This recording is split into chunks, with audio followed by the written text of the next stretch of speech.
एक बार एक शिकारी शिकार करने के लिए जंगल में पहुंचा। उसने अपने तीर पर बहुत ही खतरनाक जहर लगाया और शिकार को निशाना बना करके उसने तीर को छोड़ा, लेकिन उसका तीर चूक गया और तीर एक पेड़ पर जा लगा। वह पेड़ बहुत ही हरा भरा और बहुत सारे तोते उस पेड़ पर रहते थे। जैसे ही वह जहरीला तीर उस पेड़ पर जाकर लगा, वह पेड़ धीरे धीरे सूखने लगा और उस पेड़ पर जो भी तोते रहते थे वह एक एक करके उस पेड़ को छोड़कर जाने लगे। उस बड़े से पेड़ के कोटर में एक बहुत ही बूढ़ा तोता रहता था जो बहुत ही धर्मात्मा और अच्छे मन का था। सभी तोते उस पेड़ को छोड़कर जाने लगे थे, लेकिन वह बूढ़ा तोता जाता था, दाना लेकर के आता और उसी कोटर में आकर बैठ जाता था, परंतु उस पेड़ को छोड़ने को तैयार नहीं था। बूढ़े तोते के साथियों ने कई बार आकर उसे समझाया कि यह पेड़ सूख रहा है और किसी दिन गिर भी जाएगा, चलो किसी और पेड़ पर चल कर रहा जाए, परंतु वह बूढ़ा तोता वहाँ से जाने को तैयार नहीं था। अब यह बात देवराज इंद्र तक पहुँची। उन्हें बताया गया कि एक तोता है, वह जिस पेड़ पर रहता है उस पेड़ पर एक जहरीला तीर लगने के कारण सूखने, गिरने और खत्म होने की कगार पर आ पहुँचा है और एक बूढ़ा तोता अभी भी वहीं पर रह रहा है। वह दाना लेकर आता है और वहीं पर रहता है, जबकि उस जंगल में बहुत सारे पेड़ हैं, लेकिन वह उसी पेड़ पर रह रहा है।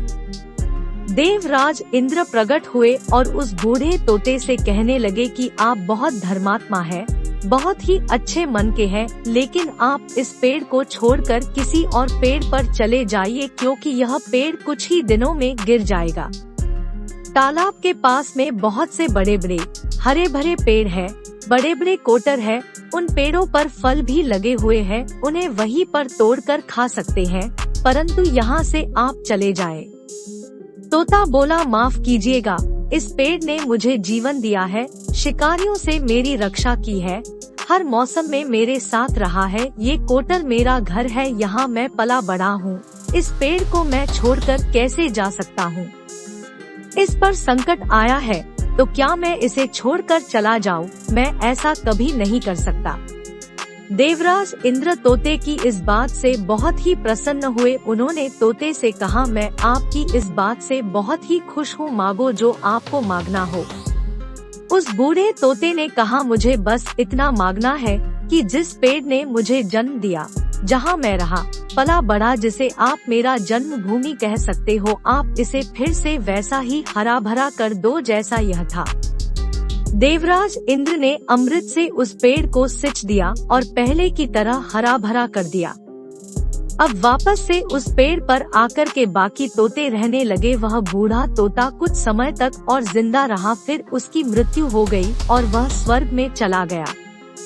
यह कहानी हमें सिखाती ये है कि जब भी किसी इंसान का बुरा दौर आता है तो इमोशनली वह टूटा हुआ होता है, उसे किसी के सहारे की जरूरत होती है, किसी की आवश्यकता होती है। अगर आप ऐसे समय में उसे छोड़कर चले जाएंगे, उससे बात नहीं करेंगे, मुंह मोड़ लेंगे, तो आपसे बुरा कोई नहीं है, क्योंकि आप किसी के सुख का साथी बने या ना बने, लेकिन आपको हमेशा किसी के दुख का साथी जरूर बनना चाहिए।